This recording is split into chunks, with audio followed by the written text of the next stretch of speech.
Hello everyone, তোমরা সবাই কেমন আছো? আশা করি তোমরা সবাই ভালো আছো। আয়ুষ অ্যান্ড অনিকাজ মমস লাইফস্টাইলে তোমাদের অনেক অনেক স্বাগত। আজকে ছিল দিনটা রথের দিন। আজ সারাদিন আমি কিভাবে কাটালাম সেটা তোমাদের সঙ্গে শেয়ার করব। এখন সকালবেলা আমি স্নান সেরে চলে এসেছি। এদিকটাতে জামা কাপড় শুকোতে দিয়ে দিলাম।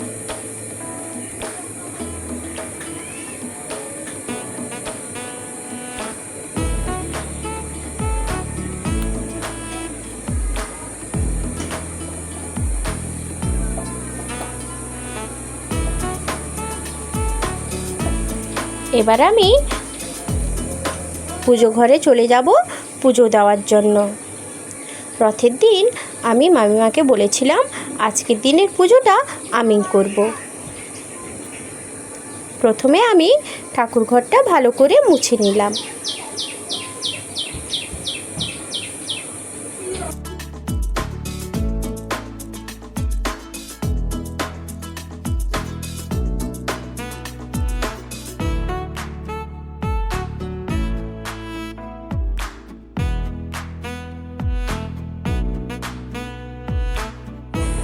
ঠাকুর ঘরটা আমার ভালো করে মোছা হয়ে গেছে।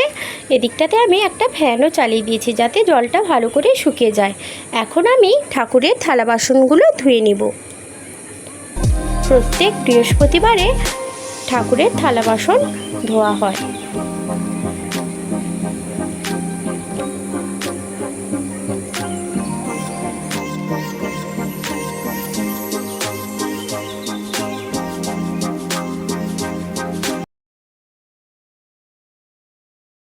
এবার আমি শিব ঠাকুরের মাথায় 3 বার জল দিয়ে দিব। তারপর চন্দন বেলপাতা দিয়ে ভালো করে সাজিয়ে দিব।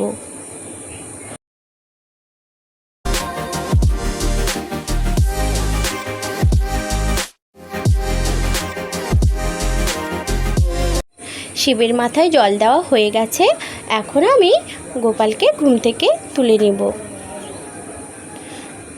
ঘুম থেকে তুলে গোপালকে একটু আদর করে স্নান করিয়ে দিচ্ছি। এরকম একটা বড় পাত্রে কিছুটা পরিমাণ জল নিয়ে নিয়েছিলাম। তারপর গোপালকে ওখানে বসিয়ে সুন্দর করে চান করিয়ে দিলাম। গোপালের গা মোছানো হয়ে গেল। এবার আমি সুন্দর একটা জামা পরিয়ে দিব। জামা পরিয়ে ওকে আমি সুন্দর করে তিলকও লাগিয়ে দিব আর গলার হারটাও পরিয়ে দেব।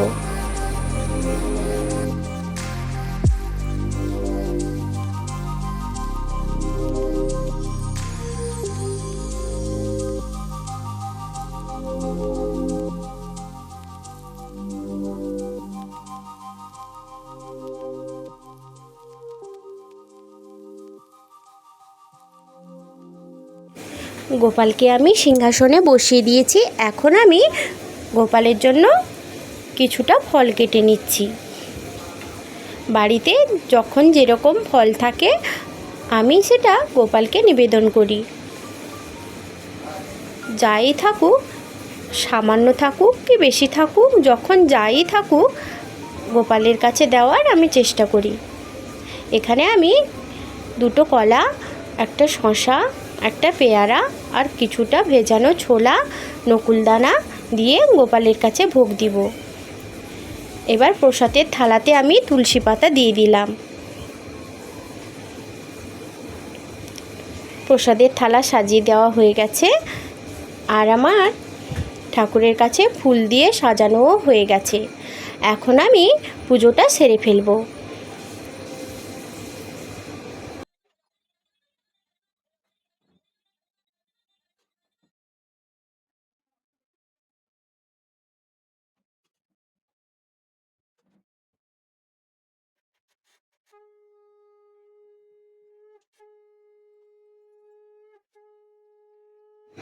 পুজো আমার শেষ হয়ে এসছে। যখন দেখি আমার মেয়েও উঠে পড়েছে, তখন আমি মেয়েকে কোলে নিয়ে প্রণামটা সেরে ফেললাম। মেয়েও আমার সঙ্গে প্রণাম করতে বসলো। আমি যখনই ঠাকুর ঘরে ঢুকি ও চলে আসে, দিয়ে প্রণাম করবে একটু। তারপর এখানে যে জলের ট্যাপ আছে ওইখানে গিয়ে জল ঘাটাঘাটি করবে। পুজোর কাজ শেষ হয়ে যেতে আমি মেয়েকে নিয়ে চলে এলাম খাওয়াবো বলে। মেয়ে তো সহজে খেতে চায় না, তাই আমি ওকে বিভিন্ন ধরনের গল্প বলে খাওয়াই। বেশিরভাগটা ও একটু ভূতের গল্প শুনতে ভালোবাসে। ও মোবাইল দেখেও খায়, কিন্তু সবাই বলছে বাচ্চাকে মোবাইল দেওয়া ভালো না, তাই আমি মোবাইলটা কম ব্যবহার করার চেষ্টা করি। এখন মেয়েকে আমি মুড়ি আর আলু সেদ্ধ মেখে দিয়েছিলাম, ওইটাই খাওয়াচ্ছি। এরকম ভুতুর গল্প বললে ও খাবারটা খেয়ে ফেলে।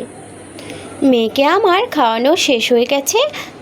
এখন দেখি ছেলেও ড্রয়িং ক্লাস থেকে চলে এসেছে। প্রত্যেক রবিবারে ওর ড্রয়িং ক্লাস হয়। এখানে ভাইও দোকান থেকে চলে এসছে খাওয়ার জন্য, তাই ভাই আর আমার ছেলেকে দুজনকে খেতে দিয়ে দিলাম। দুজনই একটা থালাতে খেয়ে নিচ্ছে। আর এদিকে মামিমা আমার মেয়েকে নিয়ে পাশের ঘরে কাকুর ঘরে যাচ্ছে, কেননা এই সময়টা আমি দুপুরে রান্না বসাবো, তাই কিছুক্ষণ মেয়েকে ওইখানেই রাখবে।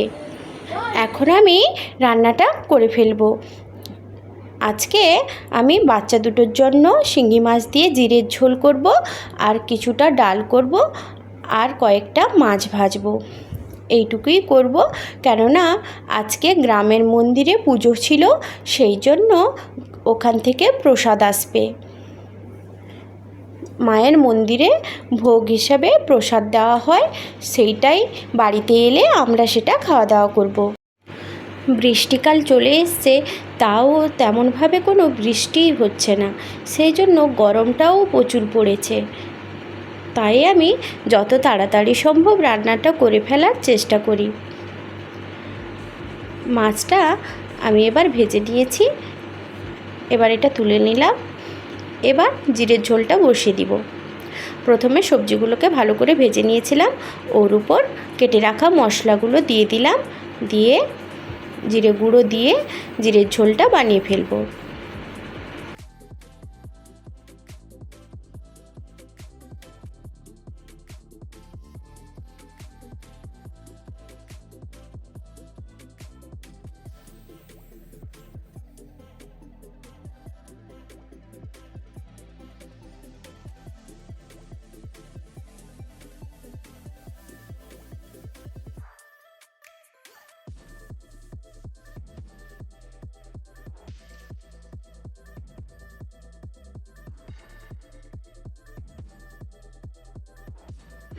ঝোলটা আগেই হয়ে গেছে, আর আমি এরপর ডালটা বসিয়ে দিয়েছিলাম।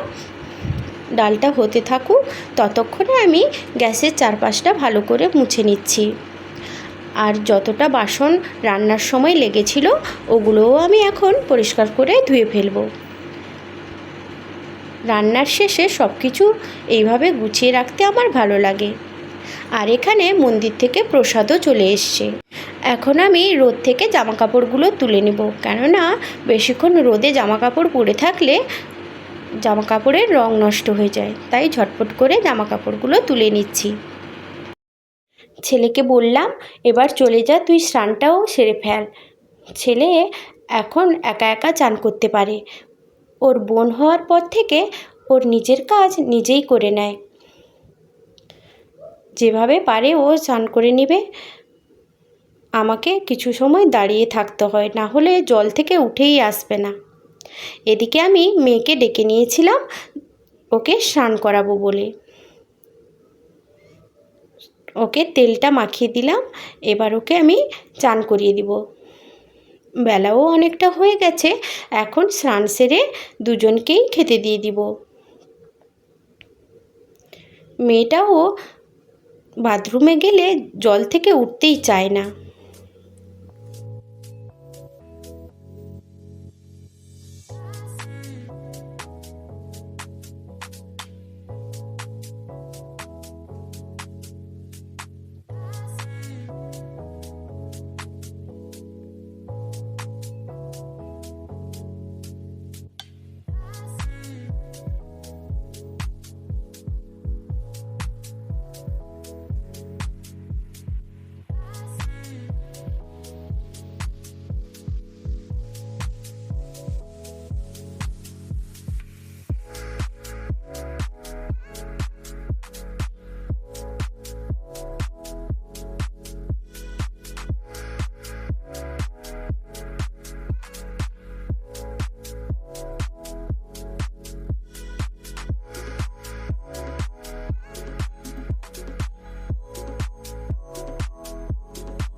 ছেলে মেয়েকে খাইয়ে দাইয়ে ঘুম পাড়িয়ে এখন আমি ছাদে চলে এসেছি আমার রুমটা পরিষ্কার করব বলে।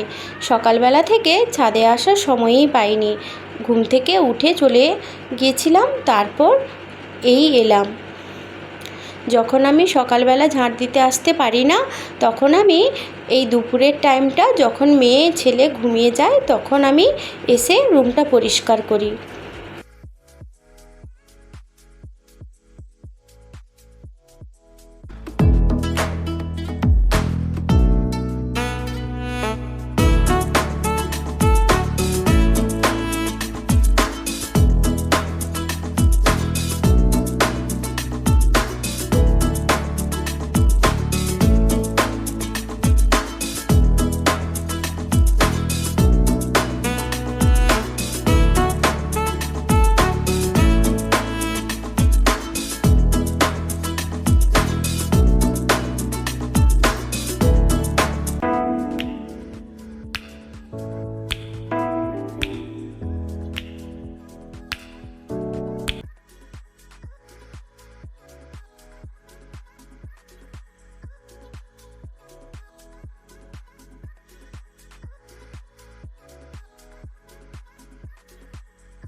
রুমটা আমার ঝাড় দিয়ে গোছানোও হয়ে গেছে। এখন আমি তোমাদেরকে রুমটা দেখিয়ে দেব। এটা আমার রুমের বাইরের বারান্দার দিক। এটা আমার বেডরুমের সামনের একটা ছোট রুম।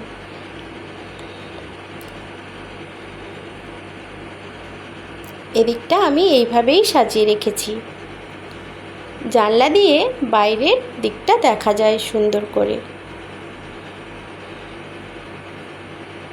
এইটাই হচ্ছে আমার বেডরুম। এইখানে আমি পছন্দ মতন খেলনা আর শোপিস দিয়ে ঘরটাকে ভালো করে সাজিয়ে রেখেছি। ঘরের প্রতিটি কোণা আমার হাতে সুন্দরভাবে গোছানো। ঘরটা হয়তো আমি প্রত্যেক দিন মুছে উঠতে পারি না, তবে সপ্তাহে একবার চেষ্টা করি ঘরটা মুছে ফেলার। আগে যখন কাজের মাসি থাকতো ও তখন মুছে দিত, এখন আমি সমস্তটা ঠিকভাবে করে উঠতে পারি না বলে সপ্তাহে একবার আমি রুমটা পরিষ্কার করি, মানে মুছে ফেলি। রুমের এই দিকটাতে আমার ছেলের ছোটোবেলার ছবি রয়েছে। এখানেও একটা পড়ার টেবিল রয়েছে। টেবিলের উপর আমাদের বিয়ের ছবি রয়েছে আর ছেলের ছোটোবেলার একটা ছবিও রয়েছে। আর এদিকটাতে যে ফাঁকা জায়গাটা তোমরা দেখতে পাচ্ছ, ওখানে আমার মেয়ের ছবি লাগানো হবে। মেয়ের ছবিটা বাঁধাতে দেওয়া হয়েছে, ওটা এখন আসেনি।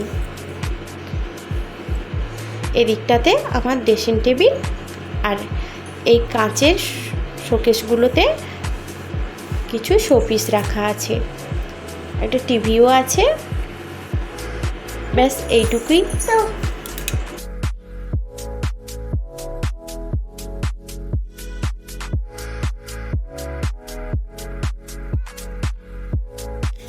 এবার আমি নিচে চলে যাব আর খাওয়া দাওয়ার কাজটা সেরে ফেলব। খাওয়া দাওয়ার কাজটা শেষ হয়ে গেলে ছেলেকে নিয়ে রথের মেলা দেখতে যাব। ওকে বলেছিলাম ওকে রথ দেখাতে নিয়ে যাব। এখানে বাড়ির পুরুষেরা খেয়ে নিয়েছে, এখন আমরা মেয়েরা খেয়ে নিব। এখন মা, আমি আর মামিমা তিনজন বসে গেছি আর সবার খাওয়া হয়ে গেছে। প্রায় প্রত্যেক দিনই আমরা তিনজন বসে খাই আর বাকিদের আগে খেতে দিয়ে দিই। খাওয়া দাওয়া শেষ করে আমি এবার জামা কাপড়গুলো ভাঁজ করে নিচ্ছি। প্রত্যেক দিন জামা কাপড় কাচা গুছানো এগুলো সঠিকভাবে না হলে আমার সে দিনটা যেন ভালোভাবে কাটে না। জামা কাপড় অগোছালো থাকলে আমার সেটা মোটেও ভালো লাগে না। তাই যত কাজ থাকুক না কেন, আমার যদি শরীরও ক্লান্ত থাকে তাও কোনো দিন আমি এই কাজটা ফেলে রাখি না।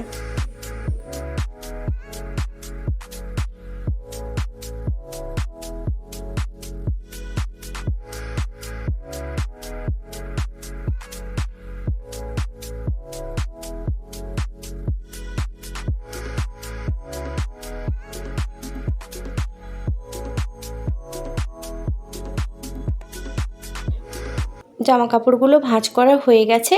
এখন আমি ঝটপট করে স্নান করে নেব, দিয়ে ছেলেকে নিয়ে রথ দেখতে যাব। ছেলে কোনো দিন এভাবে রথ আগে দেখেনি। ছোটোবেলা থেকে বাড়ির পাশে ছোটোখাটো ছেলেমেয়েরা যখন রথ টানতো ওইগুলোই দেখেছে, কিন্তু আজকে আমি ওকে বাজারে রথ দেখাতে নিয়ে এসেছিলাম। কি মজা করলো! বলল, মাম্মা আমি ফুচকা খাবো আর মোমো খাবো। আমি ওকে দুটো জিনিসই খাওয়ালাম, আর বলল, মাম্মা তুমি বাড়ির জন্য জিলিপি নিয়ে যাবে। আমি রথের মেলা দেখা শেষ হয়ে যেতে কিছুটা জিলিপি কিনে নিয়ে বাড়ি চলে এলাম। কাপড় চেঞ্জ করে তাড়াতাড়ি ছেলেকে পড়তে বসালাম, কেননা সকালবেলায় আবার ছেলের স্কুল আছে। তাই ছেলেকে তাড়াতাড়ি পড়তে বসিয়ে দিলাম। পড়তে বসানোর সময় মেয়ে তো আছেই দুষ্টুমি করার জন্য। যখনই ছেলেকে পড়তে বসাবো, যদি তাকে ওকে কেউ না রাখে, তখন ও দাদার পড়ার সময় বিরক্ত করবে, পড়তেই দিবে না, বই খাতা সব ছিঁড়ে ফেলবে। ছেলে এটার জন্য ওর স্কুলে ম্যামের কাছে অনেক বকাও খায়। এবার আমি মেয়েকে ছেলের পেন্সিল বক্স থেকে একটা পেন্সিল আর পেন দিয়ে দিলাম, আর একটা পুরনো খাতা দিয়ে দিলাম। ও ওখানে লিখতে থাকবে আর বসে থাকবে। যতক্ষণ লিখবে ততক্ষণ একটু শান্ত থাকবে, তারপর আবার দুষ্টুমি শুরু হয়ে যাবে।